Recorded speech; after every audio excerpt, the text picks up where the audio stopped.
Dave, when you circle back in time and you remember why you took the 77 Days Next Level Business Challenge, what were the main takeaways, especially when you sense into, like, let's say, the group cohort format, and what were the main takeaways during the challenge, but also what were the things that did stick with you in the aftermath of the challenge? Yeah, like I think I mentioned to you when I first joined, I was in a challenging point in my life. I did a really low point where I was very disappointed in an initiative with partners that let me down. And also I had a bit of an allergy to business development. I'm not particularly entrepreneurial minded. So it was important for me to join a cohort, because with a cohort of people, that motivates me to produce. So on my own, I wouldn't have done the work that I did. Also, the structure, having a defined time, meant that I respond to challenges and I respond to constraints well. So having some constraints and having peers to co-produce work for and coaching, that all motivated me to do some of the more foundational work on my business. So I was often not motivated to do this work on my own, but being part of a cohort gave me the juice to do that. And what resulted is I did all the basic legwork for my website. Then I commissioned a web developer recommended by you, who's done a brilliant job of creating quite an extraordinary website. I also launched my product as a result of discussions with you, with my peers, because we had it between meetings, we had little peer group meetings or peer discussions. And as a result of that, I launched my now soon to be podcast called Phenomenal Conversations, which has been going for 20 interviews, and out of which I built my latest course. So I did the depth work, some of the depth work that was needed. I set up a platform for my business, and I created a product that has got longevity. So often with programs, you can do something, but it doesn't have longevity. So that's what I'm grateful for. So thanks for that. That was amazing. Maybe 2 or 3 more questions.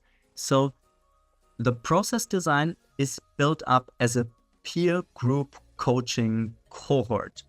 When you sense back into individual coaching contexts and compare that to the peer group that you were part of, what was especially exciting? What supported you in that peer group environment? I think one thing was interesting, because I've got a lot of history of peer group coaching with ULab. That's quite a integral part of the ULab process.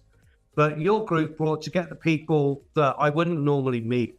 So there were younger people that are starting off on their business challenge.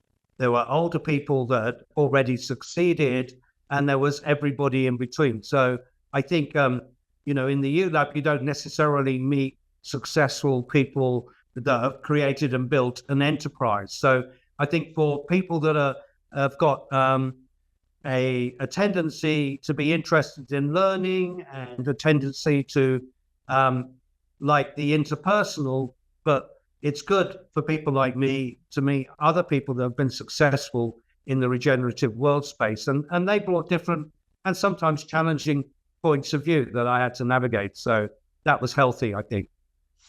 Then maybe the last question, let's see if I have another one coming up. I always talk about the buffet of interventions, so when you sign into the program, I have a rich tapestry, a rich toolbox out of which you as an individual and those in the group setting then vote those interventions into the group cohort that we run through for these 77 days together. What were 1 or 2 or maximum 3 interventions that were especially valuable for you? I think a lot of the introductory stuff that you did around integral, around spiral dynamics, that you did around health and well-being, those areas were very familiar, and the tools. I tend not to use tools. I tend to be a bit of an ad hoc, not very structured person. I tried to use some of the structures, but one of the things that I remarked about you, what is good about your leadership is that you're living it. So that when you talked about sales from different value structures, I could really hear that it's possible to master this because of the way that you articulated it. So to be able to speak to different value structures and elicit